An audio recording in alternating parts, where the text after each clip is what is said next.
曹操在生前擒殺關羽，取得荊州後，表生前為驃騎將軍、荊州牧，生前遣使入貢，向曹操稱臣，並勸曹操取代漢朝，自稱大魏皇帝。曹操將生前來書便是內外群臣，說這個小兒想把我放在爐火上烤嗎？曹操手下群臣趁機向曹操勸進。曹操說，如果天命在我，我做周文王足矣。當曹操的權力達到巔峰時，一個無法回避的問題也擺在了面前。天下尚未易主，他卻已年事已漸高，魏國的未來該交到誰手中？外有強敵，內有甄氏與重臣，各方目光都悄然投向曹操身邊的幾個兒子，一場圍繞繼承人的暗流就在看似平靜的權力頂端悄然展開。在曹操25個子嗣之中，先後出現於曹操視野裡的主持候選人有4位：曹昂、曹沖、曹丕、曹植。最能当得太子的人选至少有2位：劉夫人所生长子曹昂和皇夫人所生曹冲。丙皇后所生的曹丕是曹操的次子，所生的曹植是曹操的第3子。曹昂死後，曹操還曾打算傳位其庶弟曹冲。曹冲是個神童，5、6歲時智力已經有若成人，且天性仁厚愛人，看到別人一不小心犯了錯，常常主動替他們想辦法開脫求情，賴以濟幼者前後數十。為此，曹沖深得曹操的寵愛。但曹沖13歲患病夭折，在他死後，曹操曾對曹丕說：“曹沖之死是我的不幸，但卻是你的大幸。”曹丕後來也常對人說：“如若曹沖仍然健在，將沒有我的太子之位。”曹沖死後，有實質意義競爭處次候選人的只有曹丕、曹植2人了。不久，曹丕同母弟曹植以風流文采而崭露頭角，深受曹操喜愛，於是就發生了曹丕、曹植兄弟間的立嗣之爭。曹操長期在立嗣上狐疑不決，難免會影響下屬。時間一長，下屬間漸漸形成了擁護曹丕和擁護曹植的2個集團。擁護曹丕的有賈詡、崔琰、司馬懿、陳群、王階、邢榮、吳質等人；擁護曹植的有丁儀、丁義、楊修、孔貴、楊俊、賈逵、韓當純等人。他們各自結為黨羽，設計謀，造輿論，爾虞我詐，互相傾軋。擁護曹植的楊修出身東漢名門弘倫楊氏，是個智謀過人的奇士，又身為曹操的主簿，消息特別靈通，對曹植十分有利。在他出謀劃策之下，曹植在這場爭奪戰中漸佔優勢，尤其是機會能當上太子，但因為曹植行為任性，平時不注意節制自己，而且還醉酒擅闖司馬門，終為曹操所不悅。建安22年，公元217年，曹丕運用各種計謀，在司馬懿、吳質等大臣幫助下，在繼承權的爭奪戰中戰勝了曹植，被立為魏王世子。建安25年，公元220年正月，曹操乘摩背還軍洛陽。同月庚子日，3月15日，曹操逝世於洛陽。曹丕乘鄴城至洛陽，繼任丞相魏王，改建安25年為延康元年。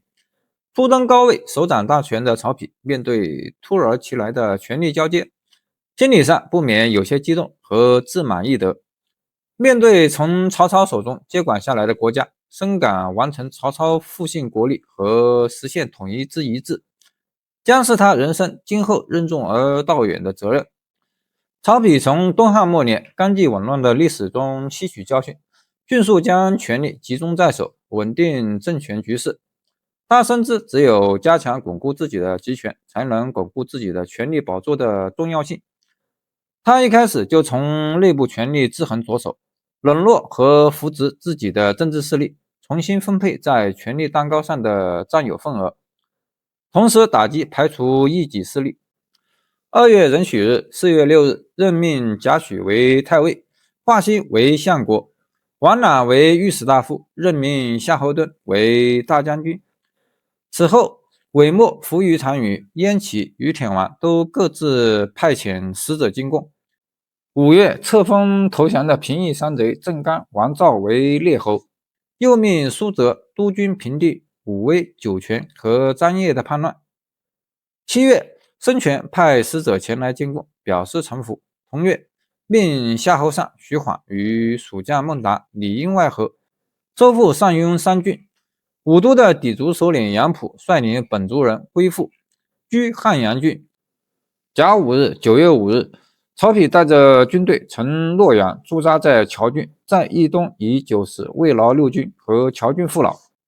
公元220年10月，曹丕逼迫漢獻帝交出國玺，在許都城外的樊陽亭上位給他，隨後便向天下宣布稱帝，國號魏，曹丕就是魏文帝，年號黃初，定洛陽為國都，同時追封曹操為魏武帝。魏的建立結束了漢朝400多年的統治，曹丕也是三國時期第一個稱帝的君主。黃初元年11月，公元220年12月13日，以河內郡山陽邑萬戶奉漢獻帝為山陽公。此後於青龍2年3月庚寅日，公元234年4月21日，劉協壽終正寢，魏明帝曹睿率群臣親自哭祭。同年8月壬申日，9月30日，以漢天子禮儀葬於上陵，謚號為孝獻皇帝。曹丕稱帝後，陸續頒布了一系列政策。公元221年，他下令全國每個人口達到10萬的郡縣，每年都要通過舉賢制度推薦一人進入朝廷任職。大修孔廟，封孔子後人為中聖侯，並於公元224年恢復了太學，在全國境內推廣儒家思想，還在朝廷設立春秋谷梁博士一職。洛陽定為都城後，他命人把那些在戰亂中毀壞的建築重新修好，給百姓創造了良好的居住環境，繼續發展屯田制，鼓勵百姓開墾荒地，組建集貿市場，方便百姓交易來往，同時也穩定了市場經濟。政治上，曹丕除了建立九品中正制，還把很多藩王的權力都收回自己手中，這樣一來就加強了中央的權力。在邊防事務上，曹丕也有不少功績。河西地區的羌胡屢屢來犯，曹丕命曹真率軍前去鎮壓，打敗了羌胡軍隊，讓河西地區恢復了和平。由於北方的北狄部落勢力強大，不斷侵擾邊境，魏文帝曹丕於是任命田豫為持節，護烏王校尉，同時任命千昭和謝峻為護鮮卑校尉，共同負責邊疆防禦事務。曹丕還派遣使者出使西域，並仿照東漢在西域設置了長史府，負責管理西域各國的事務，以及維繫西域和中原的聯絡。孫權得知曹丕稱帝的消息後，寫信向魏稱臣，以求保存實力。曹丕封他為吳王。一開始兩國關係尚且友好，但幾經波折，最終還是成為了敵人。曹丕曾3次親自帶兵攻打東吳。黃初3年，公元222年，曹丕以孫權不納之子為由，煽怒伐吳，借機剝奪了駐守於登海郡的戰霸兵權，改以文子虚銜安置。黃初5年，公元224年，黃初6年，公元225年，曹丕2次親自督師伐吳，均止步於廣陵，未與吳軍交鋒，卻平息了歷城兵變，徹底解決了青州、徐州的隱患。因此，後世推測，曹丕親征的真實目的不是伐吳，而是以此為幌子，不聲不響地平定青州、徐州的割據勢力，充分表現出他作為政治家的小心謹慎，又不失堅決果斷的素質。公元226年，在3次討伐東吳失敗之後，曹丕一病不起，沒多久就去世了。臨終前，他任命曹真、司馬懿幾人為輔政大臣，擁立太子曹睿登基。曹丕統治了魏國6年，在位期間，魏國社會穩定，百姓生活水平有所提高，國家資金充足，軍隊物資豐裕，戰亂時期帶來的危害基本上被消除了。但和他的父親曹操比起來，不論是在政治上還是軍事上，始終有很大的差距，唯獨在文學上有着不錯的成就。他的《燕歌行》可說是中國現存的最早的文人七言詩。他還寫了一篇批判類的文章，辯論論文，是中國文學史上非常重要的批判文，也是中國文學史上第一篇專題論文。除了七言詩，曹丕也擅長五言律詩和樂府詩，風格大多清新宜人。總體來看，曹丕雖不及父親曹操在政治和軍事上的卓越，但他穩固了魏國政權，恢復了社會秩序，並在文學上有所建樹。更重要的是，曹丕的稱帝標誌着三國時代正式開始，魏蜀三國鼎立的歷史格局自此成型，為後世留下深遠影響。當武元年4月丙午，公元211年5月15日，劉備在曹丕稱帝建立魏國之後，於成都武當山登基稱帝，國號為漢，史稱蜀漢，年號為張武。他任命諸葛亮為丞相，徐敬為司徒，設置百官，建立宗廟，祭祀漢高祖劉邦及歷代漢帝。到了5月辛巳，公元6月19日，劉備立吳氏為皇後，兒子劉禪為皇太子。同年，劉備為了奪回荊州，為關羽報仇，親自率領大軍東征孫權。孫權聽聞劉備即將來伐，急忙派使者前來求和，但劉備態度堅決，斷然拒絕。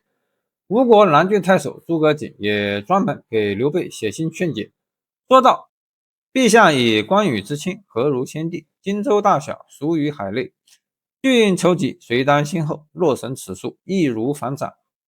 然而，這些來自吳人的勸說，不但沒能動搖劉備，反而更加激起了他的反感。與此同時，蜀漢猛將張飛也率領1萬兵馬從闌中出發，前往江州，與劉備會師。然而，還沒等大軍出發，張飛被殺的消息又傳到了成都。原來，張飛的部下范家張達因為違反了軍紀，被張飛鞭打。兩人懷恨在心，趁張飛喝醉酒的機會殺死張飛，還把他的首級割下來獻給了孫權。公元211年7月，劉備親自率領數萬蜀漢大軍對東吳發動了一場大規模戰爭。此時，蜀吳兩國的邊界已經向西推進到巫山一帶，長江三峽成為雙方往來的主要通道。劉備派遣將軍吳邦、汾襲、張南率領約3萬人，後期有沙摩柯等五姓蠻加入，總兵力應達到5萬人，為先頭部隊，奪取峽口，攻入吳境，在烏地（今湖北巴東）擊破吳軍李毅、劉阿部，佔領秭歸。至中丞相黃權提出順流攻敵，進亦退難，故請劉備陣後，自為先驅。劉備不同，任命黃權為鎮北將軍，督江北諸軍，同時防範曹魏趁機襲擊。又派侍中馬良到武陵活動，爭取當地部族首領沙摩柯起兵協同蜀漢大軍作戰。沙摩柯於次年公元222年率部跟隨劉備軍參戰。孫權自擒殺關羽，佔據荊州之後，於公元221年自公安遷都鄂州，改鄂州為武昌，並隨即修築武昌城。面對蜀漢大軍的戰略進攻，孫權也不得不全力迎戰。他任命右護軍、鎮西將軍陸遜為大都督，統帥朱然、潘璋、韓當、徐盛、孫桓等將領，共計5萬兵馬奔赴前線，負責抵禦蜀軍的進攻。與此同時，孫權又派遣使者向曹丕稱臣示好，以穩住北方局勢，避免陷入兩線作戰的困境。至於後世常說的劉備全軍4萬人的說法，主要依據正是當時孫權向曹丕求援信中所提到的劉備之黨4萬。陸遜抵達秭歸一帶之後，對雙方的兵力對比、士氣高低以及地形條件進行了仔細分析。他認為劉備兵勢強大，又佔據高處和險要地形，士氣正盛，求勝心切，此時若貿然決戰，對吳軍極為不利。因此，吳軍應當暫時避開蜀軍的鋒芒，等待合適時機再行破敵。陸遜耐心說服諸將，打消了立刻與蜀軍決戰的想法，隨即果斷實施戰略退卻，一路後撤至一道（今湖北宜都和蕭亭），今湖北宜都北古老陂一線。到達這一帶後，吳軍停止後退，轉而構築防禦陣地，阻斷蜀軍繼續向東推進，並集中兵力準備伺機與蜀軍決戰。這樣一來，吳軍主動退出了高山峻嶺地帶，把數百里兵力難以展開的山地全部讓給了蜀軍。公元222年正月，蜀漢將領吳班、陳氏率領水軍進入夷陵地區，在長江兩岸駐紮。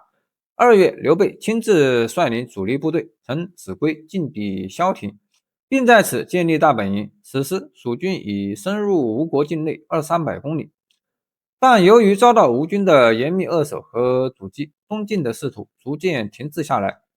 在吳軍死守要地，始終不肯出戰的情況下，蜀軍被迫在巫峽、建平（今重慶巫山北）到夷陵一線，綿延數百里的地區內修築了數十座營寨。為了逼迫陸遜出戰，劉備派前部都張南率領部分兵力圍攻駐守一道的松緩。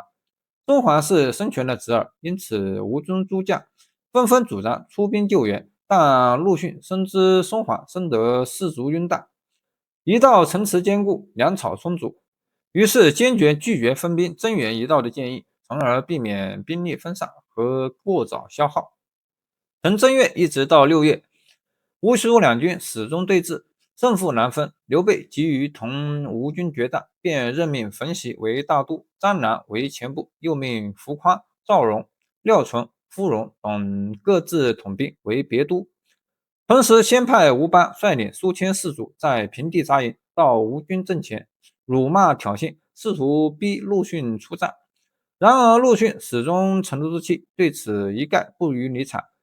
隨後劉備又讓吳班再次率領1000人在平地列營，同時在山谷中暗中埋伏8000人，企圖誘使吳軍出擊，再趁機將其一舉殲滅。但這一計策同樣未能奏效，陸遜堅持固守不戰，徹底打亂了劉備依仗兵力優勢謀求速戰速決的作戰計劃。隨着時間推移，蜀軍將士的鬥志逐漸深陷，主動權也慢慢喪失。到了6月，正值盛夏酷暑，炎熱難耐，蜀軍將士苦不堪言，劉備無計可施，只得命水軍棄舟登岸，將營寨移入深山密林之中，依托溪間駐紮休整，打算等到秋涼之後再發動進攻。但由於蜀軍深入吳境200-300公里，行軍道路崎嶇，又遠離後方補給，再加上百里連營，兵力分散，反而為陸遜日後發動戰略反擊創造了可乘之機。看到蜀軍士氣低落，又放棄了水陸並進的作戰方針，陸遜判斷發動戰略反擊的時機已經成熟，於是他上書吳王孫權，說明自己的看法。交戰初期，最讓人顧慮的是蜀軍水陸並進，沿江直下。而如今蜀軍棄舟登岸，在各處分散紮營，從其部署來看，短期內不會有再大的變化。這樣一來，吳軍便有了可乘之機，若趁勢出擊，擊破蜀軍並不困難。孫權隨即批准了陸遜由防禦轉入反攻的作戰計劃。在發動大規模反攻之前，陸遜先派出一支小部隊對蜀軍進行試探性進攻。雖然這次進攻並沒有取得明顯戰果，卻讓陸遜從中找到了破敵的關鍵。火攻蜀軍連營，當時正值盛夏，天氣悶熱，而蜀軍的營寨多以木杉搭建，四周又遍布樹林和茅草，一旦起火，極易蔓延成災。決戰開始後，陸遜命吳軍士兵每人手持一束茅草，趁夜色掩護突襲蜀軍營寨，順風正火，顷刻之間大火四起，火勢猛烈，蜀軍陣腳大亂。陸遜隨即下令全面反攻，迫使蜀軍向西潰退。吳將朱然率5000兵力率先突破蜀軍前鋒，直插其後方，並與韓當守部在卓襄一帶合圍蜀軍，切斷了蜀軍的退路。與此同時，潘璋猛攻馮習所部，大破蜀軍。諸葛瑾、駱統、周應等人配合陸遜主力，在蕭亭一線發動猛攻。鎮守一道的孫桓也主動出城參戰。吳軍攻勢如潮，很快便攻破蜀軍營寨40餘座，並以水軍切斷了蜀軍在長江兩岸的聯絡。蜀軍將領張南、馮習以及五溪蠻首領沙摩柯相繼戰死，杜陸、劉伶等人卸甲投降。劉備眼見前線崩潰，只得向夷陵西北的馬鞍山撤退，下令蜀軍依山據險自保。但陸遜迅速集中兵力，四面圍攻，又歼滅蜀軍近萬人，致使蜀軍徹底潰敗，大量士卒死傷或逃散，車船與中運物資幾乎全部喪失。當夜，劉備趁着黑暗突圍撤退，蜀軍將領傅融率部斷後，與吳軍血戰到底，士卒幾乎全部戰死。但傅融鬥志反而愈發高昂，吳軍曾出援勸降，試圖讓傅融投降。傅融怒斥道：“吳狗，安有漢將軍而降者？”說罷繼續死戰，最終力竭陣亡。然而吳將孫桓所部搶先出發，已經繞到劉備前方，截斷了他返回益州的要道。劉備行軍至石門山一帶，經湖北發東北部時，險些被孫桓部擒獲，情勢危急之下，劉備翻山越嶺，歷經艱險，才終於擺脫追兵，逃入永安城，也就是後來的白帝城，今重慶奉節東。這時蜀軍正北將軍黃權駐守江北，負責防禦魏軍。劉備敗退後，他原本向西返回的路被吳軍切斷，黃權又不願向吳軍投降，只能在8月率部北上投降曹魏。同月，馬良從南方向西北撤退時，被吳將布置拦截擊殺，唯有向寵率領的部隊保存完整，順利從夷陵返回蜀地。此戰中，蜀漢軍隊死傷或投降的人數高達數萬，父子甚至記載吳軍消滅了蜀漢8萬餘人。劉備僅以身免，但這顯然有誇張之嫌，因為《三國志》記載劉備率領的蜀漢主力大約只有4萬人。劉備逃到白帝城後，吳將潘璋、徐盛等人都主張乘勝追擊，擴大戰果。但此時的劉備收攏散兵以及駐紮在江州的趙雲來援，永安駐軍接近2萬，陸遜已經失去攻克永安的機會，再加上他估計曹魏方面趁機渾水摸魚，襲擊後方，雖停止追擊，主動撤兵。9月，曹魏果然攻吳，但因陸遜早有準備，吳軍終於無功而返。次年4月，劉備老路於夷陵慘敗，一病不起，亡故於白帝城。夷陵之戰就這樣結束了。公元23年，蜀漢剛經歷夷陵之敗，劉備病逝，國家空虛動盪，北有曹魏虎視，東有孫權窺視，南方益州、張科、越燧三軍同時叛亂。諸葛亮面對幾乎絕望的局勢，卻選擇暫緩出兵，反而在南征途中反覆擒獲又釋放孟獲。他的每一次行動都看似矛盾而謹慎。那麼這場軍事操作的背後究竟隱藏着怎樣的智慧與戰略布局？蜀漢的未來又將因他而如何改變？張武2年，公元222年閏6月，劉備兵敗夷陵，今湖北宜昌。8月，劉備撤退至永安，也就是白帝城。諸葛亮大嘆，可惜法正故去，否則必能阻止陛下東征之舉。張武3年，公元223年2月，劉備病重，召諸葛亮到永安，與李嚴一起托付後事。劉備對諸葛亮說：“你的才能是曹丕的10倍，必定能夠安頓國家，終可成就大事。如果世子劉禪可以輔助，便輔助他；如果他沒有才幹，你可以自行取奪。”諸葛亮提氣地說：“臣必定竭盡股肱的力量，報效忠貞的氣節，直到死為止。”劉備又要劉禪視諸葛亮為父，延至4月，劉備逝世。諸葛亮忍着悲痛回到成都，宣布了劉備的死訊，隨後輔佐劉禪繼位，史稱蜀漢後主。劉禪封諸葛亮為武鄉侯，開設官府辦公。公元223年，蜀漢張武3年6月前後，益州郡的漢族豪強雍凱趁蜀國在夷陵興辦、劉備病逝以及黃元叛亂的混亂時機，錯任張科郡太守朱褒、越燧郡收王高定以及益州郡少數民族頭領孟獲等一起叛亂。他們殺死了益州郡太守鄭安，又把接任的太守張翼抓起來送往東吳。越燧郡則殺死了郡將焦黃，而張科郡則殺掉了丞相常先，一起反對蜀漢政權。由於蜀漢新招大敗，兵力損失巨大，加之劉備剛剛去世，國內局面需要整頓，因此諸葛亮沒有立即採取平叛的軍事行動，而是採取了招撫的措施，但是並沒有取得什麼效果。在北有曹魏大軍壓境，東有孫吳荊州軍威脅，南有三郡叛亂的困難形勢下，諸葛亮採取了北抗曹魏，東和孫權的戰略。於公元223年10月，派鄧芝到東吳進行修好，並取得了外交上的成功。接着，在公元224年，積極進行兵力補充、整訓等戰役準備工作。這樣，在公元225年初，已經具備了南下平叛作戰的條件。於是，諸葛亮在成都開始組織這次南征戰役。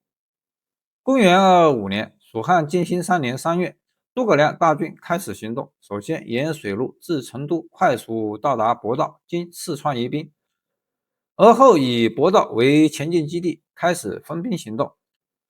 登陸馬軍軍自博道向東南的章丘郡進兵，東路的李輝軍自駐地平邑沿小路南下益州郡，偷襲孟獲的後方。諸葛亮的西路主力自博道折向西南，進軍到安上，經四川平山一帶。這時高定的主力主要集結在牦牛、定座、杯水經四川美固一帶。諸葛亮為了吸引叛軍主力決戰，在到達杯水地區後暫停前進，以等待叛軍向杯水地區集中，以便一舉消滅之。高定的主力果然向杯水地區集中，自益州郡北上增援的雍凱、孟獲部隊也在向這個地區運動。這時叛軍內部發生了內訌，高定部將殺死了雍凱，結果造成孟獲軍停止了向杯水地區的增援。諸葛亮看到已經不能將叛軍拒而千之，於是果斷向當面的高定軍發起了進攻，擊敗了高定軍。高定的部隊後撤到秦都，經四川西昌，準備繼續抵抗，又被諸葛亮大軍擊敗，並攻占了秦都。高定帶領殘部2000人不肯投降，繼續抵抗，被蜀軍最後全部消滅，高定戰死。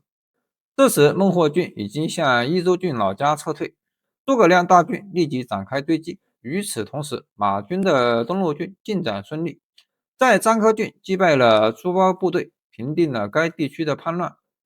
李輝軍在攻入南中益州郡一帶孟獲根據地後，遭到了強大部族武裝的包圍。李輝在孤軍深入又沒有諸葛亮大軍消息的情況下，利用欺騙手段麻痹部族武裝，而後趁其不備發起反擊，一舉將優勢的敵軍擊敗，並蕩平了益州南部地區，佔領了孟獲的根據地，切斷了孟獲軍的退路。公元225年5月，諸葛亮大軍渡過滷水，進入益州郡，在克服了氣候、地形、運輸等困難後，在沛縣經雲南曲靖以北地區追上了孟獲的部隊。據《漢晉春秋·華陽國志》記載，南征過程中出現了七擒七縱孟獲的故事。諸葛亮曾派人調查孟獲的情況，得知孟獲在當地非常得人心，這樣一來因攻更加不可行，有可能會引起百姓更為強烈的反對。諸葛亮決定先讓孟獲臣服蜀漢，然後利用他的威信收復南中。諸葛亮首先開戰，當他要求士兵上陣隨便抵抗幾下之後，就朝後撤退。孟獲看到蜀軍潰逃，還以為他們打不過自己，便洋洋得意起來，命令對蜀軍窮追猛舍。但他沒有想到，諸葛亮已布下了陷阱等着他。孟獲被抓後，見到諸葛亮，臉上露出不屑的表情。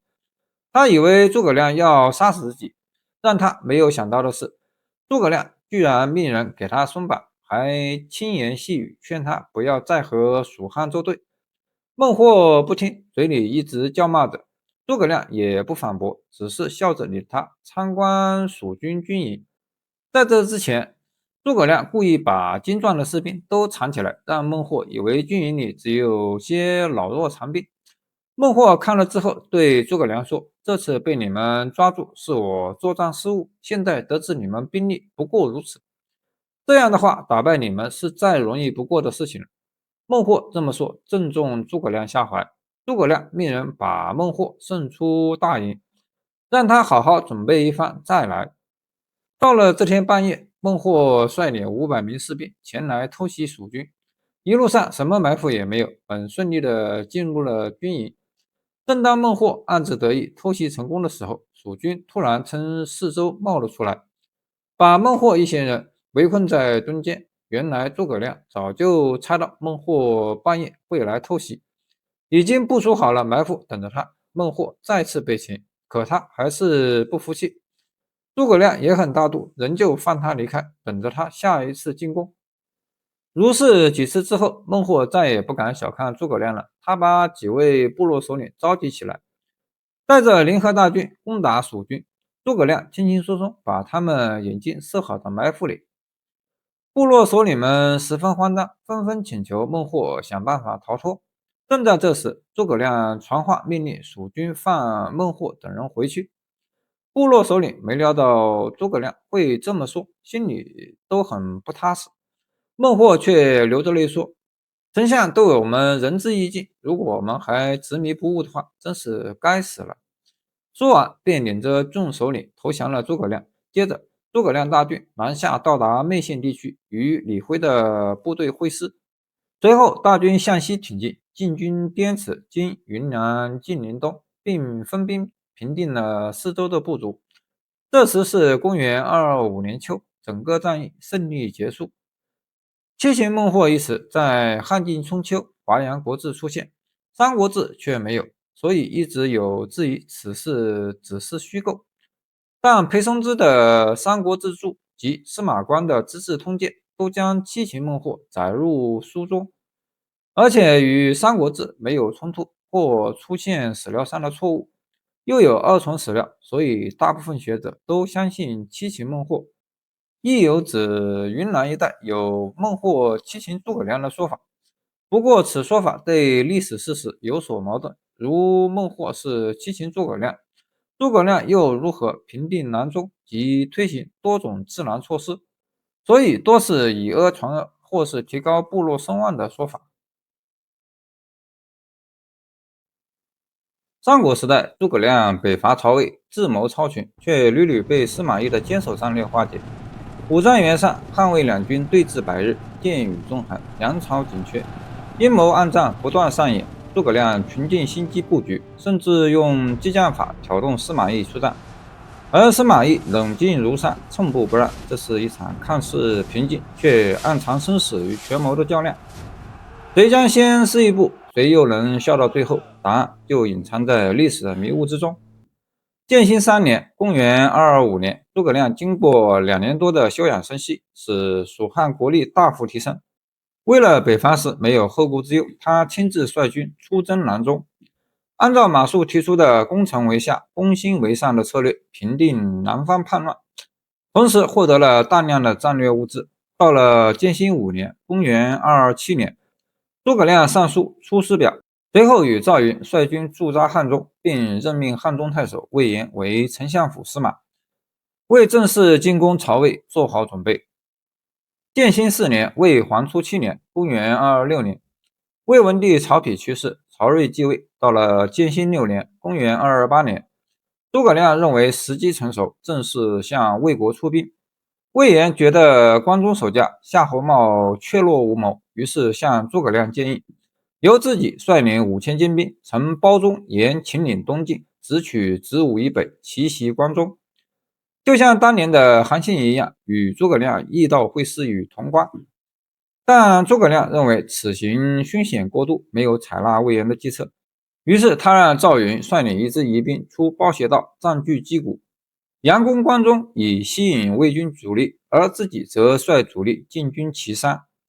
由於魏國事先毫無防備，突聞諸葛亮率大軍殺來，隴右的南安、天水和安定三軍幾乎無力抵抗。天水、南安太守甚至放棄守城，向東逃竄。魏國天水守將姜維、梁旭、殷閃、上官雍等紛紛投降諸葛亮，而雲州刺史郭淮則退往上邽，固守待援。顷刻間，隴右5郡隴西、南安、天水、廣衛和安定已有3郡歸附諸葛亮，只有廣衛郡和隴西郡堅決不降。其中隴西郡太守尤楚更是誓死抵抗，曹魏朝廷上下頓時朝野恐懼。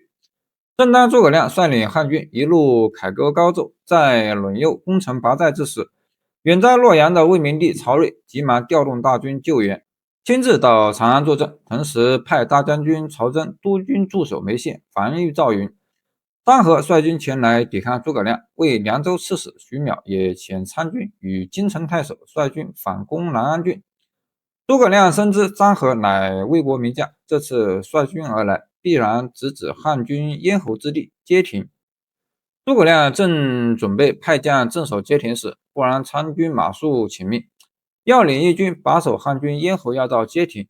諸葛亮排除其他將領的質疑，提拔馬謖鎮守漢中。馬謖是諸葛亮的心腹，諸葛亮擔心他有所差錯，街亭失守，於是再三叮囑，把街亭對漢軍的重要性和防守部署詳細交代給馬謖，並要求他到達街亭後立即繪制山川地理圖和安營紮寨的位置。與此同時，諸葛亮派大將王平作為馬謖的副將，協助防守。為以防萬一，又命高翔率軍駐臨渭以北、街亭以左的列柳城接應馬謖，並讓魏延率軍駐街亭以右的山谷中隨時支援。不出諸葛亮所料，張合果然率領大軍來取街亭。可是馬謖根本不遵循出兵前諸葛亮安排的部署，也不顧副將王平的勸說，執意將大軍屯兵於一座孤山上，不在當道險要之處下寨，以至於被張合率將包圍在山上。張合派人切斷漢軍水源，漢軍因為缺水而陷入內亂。馬謖棄軍逃亡，張合趁勢進攻，漢軍大敗，街亭失守。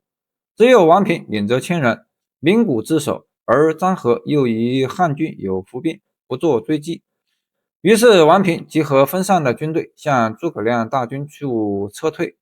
身處列柳城的高翔軍隊又被郭淮攻破，魏延被張合堵在山谷之中，前進不得。高翔與魏延為避免陷入被包圍的境地，於是都各自退軍。與此同時，趙雲在包斜道的出兵也不順，被曹真擊退。曹真隨即率軍北上，攻打投降蜀漢的安定郡。街亭失守，蜀軍失去了所有的有利地形，諸葛亮只好收復西線千餘戶後，引兵撤回漢中。這場令曹魏震動的第一次北伐就這樣宣告失敗。回到漢中後，諸葛亮將臨陣逃脫、棄士兵不顧的馬謖收押入獄，不得已以路宿以謝眾。他上書說道：“臣以弱才，刀切非鋸，輕秉毛鉞，以立三軍，不能徇章明法，臨事而懼。自有街亭為命之闕，擊鼓不戒之師，丟戒在臣，受任無方。臣民不知人，敘事多案，春秋則帥。臣職適當，請自貶3等，以督鉅究。”於是他仍以右將軍身份行丞相事，繼續主持軍政，如以前一樣。諸葛亮雖然感到可惜，但為了嚴肅法度，便斬殺了馬謖、張修及李勝，還奪取了黃習等人的兵權。而陳壽之父馬謖的參軍，因為勸導馬謖，也被處以坤刑。丞相參軍安漢將軍李邈為馬謖求情，卻被調回成都。王平則因敢作進諫而得到提拔。趙雲雖被降為正軍將軍，但諸葛亮高度讚賞他守衛之功。後來有人曾勸諸葛亮再次北伐，但他認為必須先訓練士卒，讓他們忘卻失敗的陰影，方可再行北伐。曹真和張合在漢軍撤出後，迅速平定了天水、南安、安定3郡。曹真認為漢軍這次進攻岐山失敗，包斜道又被趙雲燒毀，並遭大水沖逝，下次可能會以陳倉為目標，於是派將軍郝昭、王生等帶領1000餘人屯駐陳倉，同時重修陳倉城。公元228年冬天，曹魏將領曹休在石亭被東吳將領陸遜擊敗。諸葛亮得知魏軍大舉東進，關中兵力空虛，於是寫信給齊勳諸葛瑾，言道：“有睢陽小谷，雖山崖絕險，水正渾，難用行軍。其羅後往來，要道通路。今使前軍斫至此道，以向陳倉，足以攀連賊勢。子不得分兵東行者也。随後，諸葛亮率數萬大軍沿陳倉道出兵，包圍陳倉。雖然陳倉當時守兵僅1000餘人，但郝昭已築好防禦。諸葛亮曾派郝昭同鄉靳祥多次到城外勸降，然而郝昭堅決拒絕。於是諸葛亮揮軍向陳倉城發起進攻。公元228年冬，漢軍大軍進攻陳倉，人方使用雲梯和冲車攻城，郝昭則用火箭射擊雲梯，但雲梯被點燃時，梯上的士兵被燒傷，同時還用繩板石磨從城上丟下，壓毀衝車。諸葛亮於是改用錦囊，從100尺開外向城內射箭，同時掩護士兵填平護城河，企圖直接攀城。但郝昭在城內修建了內牆，使錦囊失效。諸葛亮又挖地道欲突襲，郝昭則在城內挖橫壕溝阻擋地道。由於曹魏早已在陳倉做好充足準備，加上陳倉地勢險要，易守難攻，雙方激戰20餘日，仍未分勝負。隨後，曹真令費曜自關中西部赴陳倉增援，魏明帝曹睿又自洛陽調張合入關迎擊諸葛亮。此時漢軍糧草告急，又傳來魏援軍即將到達的消息，諸葛亮只得沿陳倉道撤回漢中。在退軍途中，漢軍成功斬殺了前來追擊的魏將王雙。公元229年春，諸葛亮派陳氏一說陳介進攻武都陰平，曹魏大將郭淮率軍來救，諸葛亮則在建威駐軍牽制郭淮。魏軍見漢中主力到臨，緊急撤退，漢軍順利佔領兩軍。諸葛亮安撫當地的敵人和羌人，留下兵力據守，自己率軍返回漢中。因成功奪取2郡，劉禪再次恢復諸葛亮為丞相。到了冬天，諸葛亮將府營遷至南山下的平原，修築漢樂2城，加強漢中的防守。建興8年，公元230年7月，曹魏打算由守轉攻。大司馬曹真上表伐蜀，但司空陳群認為斜谷險阻，難以進退，於是曹真率主力改由子午道進發。大將軍司馬懿則乘漢水而上，欲與曹真會師漢中。張合乘包斜道進軍，直指漢中。諸葛亮得知魏軍來襲後，立即加強城固、翅膀等要地防守，並命李嚴率2萬人趕赴漢中阻擊，同時表李嚴之子李豐為江州都督，負責防衛後方。曹軍前鋒夏侯霸先一步進至信市，在曲折谷中紮營，被蜀地百姓發現並指示漢軍攻擊。夏侯霸在鹿角間苦戰，直至援軍到達才得以解圍。因蜀地地形險阻，期間連下30天大雨，棧道斷絕，曹真用了1個月才走完一半路程。在曹中、華歆、楊阜、王肅上書勸魏明帝撤軍，至9月，3路大軍接到詔令撤退。同年，諸葛亮派魏延、吳懿入南安，於陽西大破魏將郭淮、費曜等。建興9年，公元231年春天，諸葛亮趁曹魏雍涼地區半年未下雨，再次北伐。他用木流運糧，包圍岐山堡，並在岐山堡東北修建魯城，作為蜀軍大營。同時，諸葛亮還招攬鮮卑人、柯比人。柯比人起兵至石城，響應漢軍。曹魏方面，由於大將曹真病重，曹睿改派司馬懿為統帥，屯駐長安，帶領張合、費曜、戴寧、郭淮等人抵抗。司馬懿先派費曜、戴寧率4000精兵前往上邽防守，自己則率其餘兵力隨後前進。張合認為應分兵駐守雍地眉縣，但司馬懿覺得分兵不如集中主力有利，於是繼續向西前進。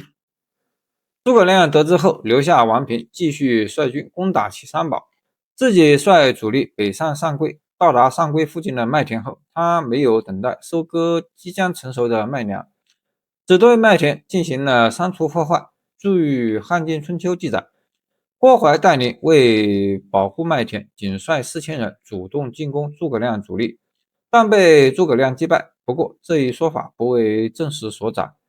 4000人主動進攻主力也頗令人費解，因此此說存疑。司馬懿的軍隊為保護麥田，日夜兼程，抵達上邽之東。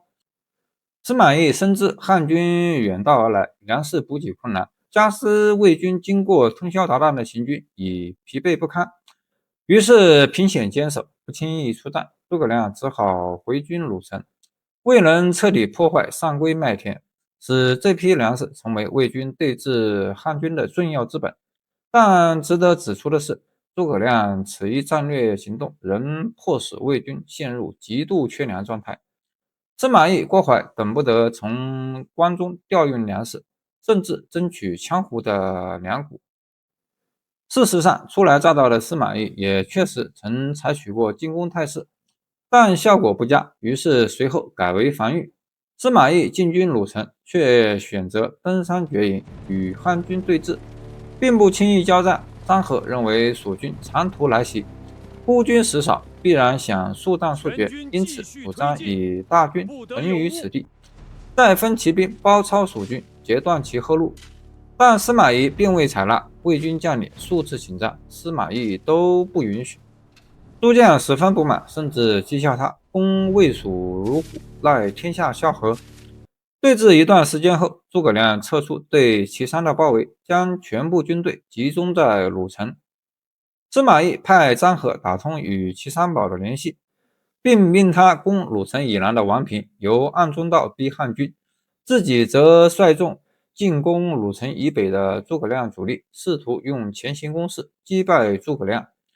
諸葛亮派大將魏延、高翔、吳邦分3路作戰，大敗魏軍，斬獲蜀皮3000，繳獲戰利品玄鎧5000，繳虜3100張。汉晉春秋中有魯城之戰的記載，同時與《三國志·王平傳》相互印證。9年，亮為岐山，平別守難圍，魏大將軍司馬宣王攻亮，張郃攻平，平堅守不動，郃不能克。6月，諸葛亮見糧草堅硬不上，又接到後主劉禪下令北伐軍撤退的聖旨，只得引軍退回。司馬懿命令張郃追擊漢軍。張郃認為為師必卻，歸師勿遏，眼見張郃不贊同追擊未被打敗而主動撤退的漢軍，司馬懿仍堅持讓張郃領兵追擊。張郃無奈前往，結果在木門道，張郃被埋伏在高處的漢軍射中右襲，傷勢嚴重，不久病逝。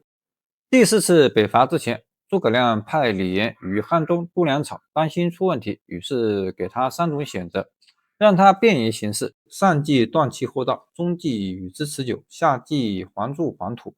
後來李嚴擔心糧運不濟，派馬忠、陳蕃傳旨要諸葛亮撤軍。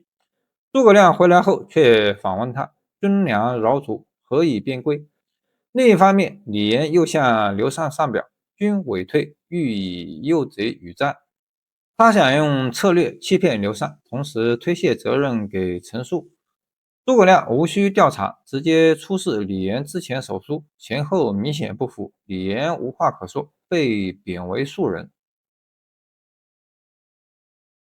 建興12年，公元230年春，諸葛亮經過3年勸農講武的準備，再次率數萬大軍從斜谷口出發，同時派使臣到東吳，希望孫權能同時攻魏。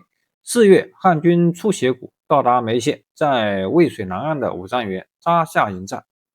司馬懿則判斷，亮若勇者，當出武功，依山而東；若西上五丈原，則駐軍無事矣。於是率領魏軍背水逐營，打算以持久戰消耗蜀軍糧食，逼漢軍自行撤退。魏將郭淮認為漢軍必會爭奪北原，司馬懿認同，便派郭淮先行防備。果然，漢軍抵達北原，卻被郭淮擊退。諸葛亮考慮到前幾次北伐都因運糧不濟而功敗垂成，於是在魏兵的居民之間屯田，生產糧食，百姓安居如常。同時，孫權也響應蜀漢，親率10萬大軍北上攻魏，但被魏明帝曹睿親自率軍與合肥新城擊退。曹睿親征破退吳軍之後，有人建議他到尚未分出勝負的西線督戰，曹睿卻說全退亮黨坡，大將軍以自治，吾無憂矣。可見，相較於東吳孫權，曹睿對諸葛亮北伐的重視並不高，北伐對曹魏的實際衝擊可能有限。不過，這一記載也有另一種解釋：魏明帝對司馬懿及其堅守戰略頗為信任，畢竟司馬懿是魏國最有軍事才華的將領，而他的防守策略確實有效阻遏了諸葛亮的進攻。如果連司馬懿都擋不住諸葛亮，那麼即便魏明帝親征，也未必能發揮多大作用，反而可能干擾司馬懿的指揮。於是諸葛亮派虎步監孟延駐守武功水，經祁山縣石頭河東，恰逢水漲，阻斷了諸葛亮和孟延的聯繫。司馬懿趁機出兵進攻孟延，諸葛亮一邊派工兵架橋，一邊派弩兵射擊司馬懿部隊。司馬懿見橋怪架好，只好撤退。另一次，諸葛亮採用聲東擊西之策，欲調離魏軍攻下陽睢，卻被郭淮識破，魏軍提前布防，進攻失敗。魏漢兩軍在五丈原相峙100餘日，期間諸葛亮多次派人挑戰，但司馬懿的軍隊始終堅守不出。隨後諸葛亮故意讓人送去一套女子衣服和頭巾，暗示司馬懿像女人一樣，想用激將法激他出軍，攻入自己布置好的陣勢。司馬懿明白諸葛亮千里來攻，卻不打魏國城池和部隊，只是想引誘魏軍主動進攻，因此西上五丈原，諸軍無事，堅決不出擊。魏軍將領見狀火冒三丈，紛紛要求出戰。司馬懿為了搪塞，只好假意上表魏明帝請戰。曹睿於是派魏尉辛毗為軍師到前線節制司馬懿。諸葛亮清楚將在外，軍命有所不受，知道這只是做樣子而已。而司馬懿則通過諸葛亮派出的下葬使者，探得諸葛亮事事親力親為，操勞繁重，便判斷諸葛亮活不了多久。8月，諸葛亮果然因積勞成疾而病倒，病情日益惡化。諸葛亮病重的消息傳到成都，劉禪派李福去探望諸葛亮，並詢問此後國家大計。諸葛亮並未讓軍中2號人物魏延參與移民部署，只是要楊儀和費祎統領各軍撤退，由魏延降為負責斷後，由此引起了魏延和楊儀的火並。不久，諸葛亮在五丈原軍營中與世長辭，而楊儀姜維按照諸葛亮臨終的部署，力不發殺，整頓軍馬，從容撤退。司馬懿聽說諸葛亮已經殞命，率軍追擊，姜維擊鼓整軍，做出進攻的樣子。司馬懿不敢貿然進攻，蜀軍於是從容退入斜谷，直到進入安全地帶後才正式發殺。這件事後來流傳為民間諺語，此諸葛走深中打。司馬懿聽聞蜀軍在斜谷發殺後，也自嘲道：吾便料生，不便料死，故也。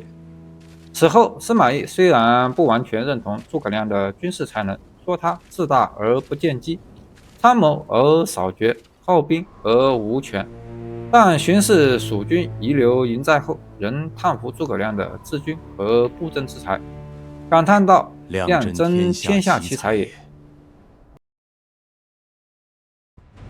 遼東大地公孫淵堅守襄平，背後暗有吳國聲援，堤防高築，遼水暴漲，似乎無人能破。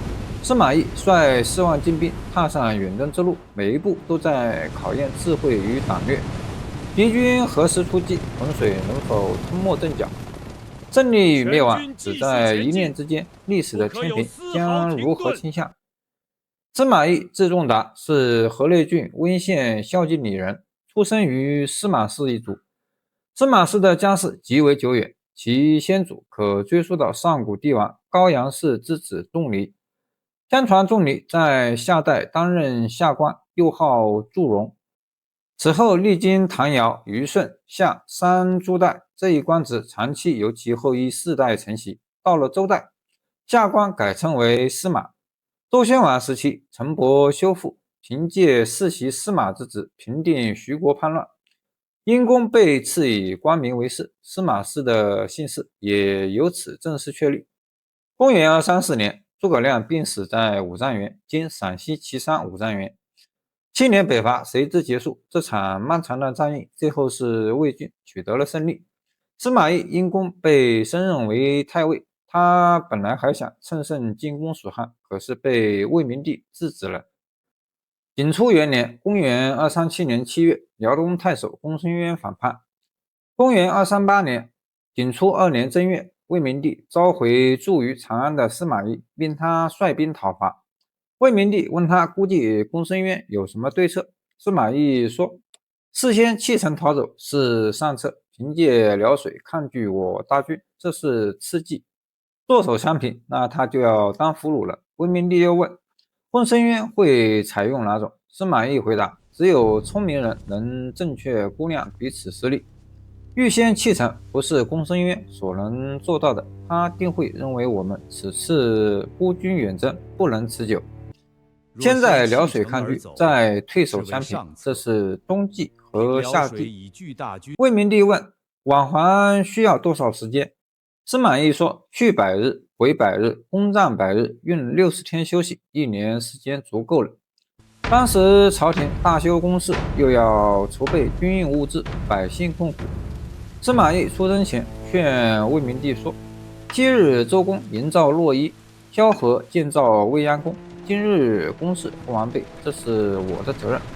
然而黃河以北百姓窮困，內外徭役繁多，勢必不能百廢俱興，應暫時停止內務，以救目前之急。臨行前，司馬懿親友相送，他慷慨作歌：天地開闢，日月崇光，朝遇際會，壁立遐方。江少群會，還過故鄉，數千萬里，整齊八荒。告臣歸老，戴罪五陽。司馬懿率領劉金、胡遵等將領步騎4萬，從京師出發，途經孤竹，翻越碣石山。同時，幽州刺史冠丘儉也隨軍出征，鲜卑、高句麗等部族應召而來，還有從海路攻打代藩、樂浪2郡的部隊。公元238年景初2年6月，魏軍抵達遼水。公孫淵果然急令大將軍卑延、楊作等人率領數萬步騎，在遼水沿岸築起20餘里堅塹，高築壁壘，嚴陣以待，阻擊魏軍。司馬懿施展聲東擊西之計，他先在南線布置大量旗幟，佯攻圍塹，吸引敵軍主力，而自己主力則秘密渡過遼水，直逼敵軍襄平本營。部下將領不解，紛紛詢問原因。司馬懿解釋道：敵人堅營高壘，就是想讓我們兵疲糧盡，若直接攻城，正中了他們的計策。古人曰：敵雖高壘，不得不與我戰者，攻其所必救也。現在他們大軍都在這裡，老巢卻空虛，我直指襄平，敵軍必會懼怕，聚而出戰，擊敗他們是必然之事。於是他整頓陣列，率軍前進，果然敵軍被逼出陣，截擊魏軍。司馬懿對諸將說：我之所以不攻其營，正是為了等待現在的局面。魏軍隨即痛擊敵軍，3戰皆捷，並乘勝推進，包圍襄平。當初公孫淵聞魏軍來攻，求助於孫權，孫權也派兵聲援，並寫信給公孫淵說：司馬懿善用兵，所向無前，深深為賢弟感到擔憂啊！正值連日大雨，遼水暴漲，平地積水數尺，魏軍一時恐懼，諸將思欲遷營。司馬懿立即下令，有敢言遷營者斬。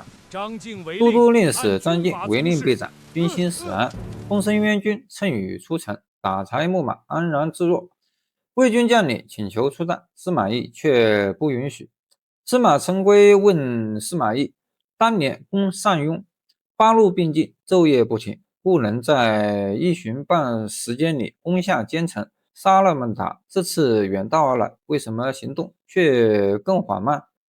司馬懿回答：當年孟達兵力少，糧食能支撐1年，我軍兵力是孟達4倍，但糧食僅夠1個月，運1個月糧草對付1年糧食的敵人，怎能不速戰速決？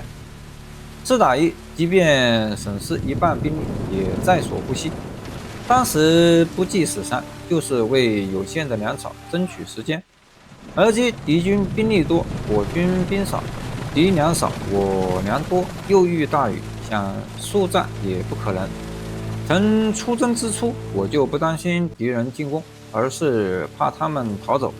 如今敵軍糧草將盡，我軍包圍尚未合攏，若搶掠流馬，只會逼他們逃跑。兵者，詭道也，戰於因勢變通。他們現在憑借人多和大水，雖飢困，卻不肯就擒。這時候更應穩住對方，不能因小利而驚動敵人。於是司馬懿將計就計，故意示弱。朝廷聽聞與大敵強，不少人請求召回司馬懿，但魏明帝卻說：司馬懿臨危自辯，申請公孫淵指日可待。月雨之後，大雨停歇，水漸漸退去。司馬懿立即在襄平城作為，堆起土丘，建造望樓，準備大量石頭，用弩弓直射城中。公孫淵心中又怕又急，城中糧食已盡，竟出現人吃人的慘象。使者不計其數，楊作等人紛紛投降。一天夜裡，一顆長約10丈的大流星從首山東北墜入襄平城東南。魏軍故意散布各種天命徵兆的說法，城裡的百姓頓時人心惶惶，遼東上下全都亂了陣腳。公孫淵亦大驚失色。8月，他派相國王建、御史大夫劉璞請求解圍，並自負出城。司馬懿斬殺使者，並發布檄文言責：昔日楚和鄭是並列的國家，鄭伯尚且肉袒千陽而迎楚軍，孤家為王者大臣，位在上宮，而王建等要我解圍退兵，如楚鄭一樣同列相待。二人年老糊塗，必是傳話不符原意，已經將他們斬首。若還要話要說，可再派年少明智果決的人來。公孫淵又派侍中魏偃來，請求約定日期，獻上人質。司馬懿對他說：作戰的大要有5：能戰當戰，不能戰當守，不能守當走。於2事唯有降於死耳。公孫淵若不肯自負請罪，就是決心尋死了，不需剩什麼人質。公孫淵帶着兒子公孫休，率數百騎兵向東南突圍而逃。司馬懿進兵追擊，大軍窮追不舍，在流星墜落之地將公孫淵父子斬殺。魏軍隨後入城，司馬懿屠殺15歲以上男子7000多人，收集屍體，築城金冠。公孫淵任命的公卿以下官員全部斬首，殺死將軍畢勝等2000多人，收編百姓4萬戶。司馬懿示範了當年被公孫淵篡奪官位的公孫恭、未被破壞的倫子等人修墳，並表彰他們的後代。他下令說：古代討伐一個國家，僅殺其中頑固兇惡的人而已。各位被公孫淵所連累的人全部寬恕，中原人願意返回故鄉的，各隨己願。當時軍中有士兵衣單寒冷，請求發給短襖，司馬懿拒絕，表示儒者觀物，人臣無私事也。隨後上奏朝廷，將1000多名60歲以上的士兵解除兵役，送返回鄉。魏軍在原定1年的期限內勝利班師。魏明帝派使者到蓟城慰勞部隊，並徵司馬懿10邑昆陽縣，前後共2縣。至此，曹魏數十年來的遼東問題徹底解決。公孫淵的首級被升至洛陽，代方、樂浪、玄土等地也相繼平定。在這場攻守較量中，司馬懿選擇了穩守示弱，最終兵不血刃，破敵投降。如果你是司馬懿，你會如何權衡攻守？是速戰速決，還是以靜制動？在評論區說說你的策略和理由吧。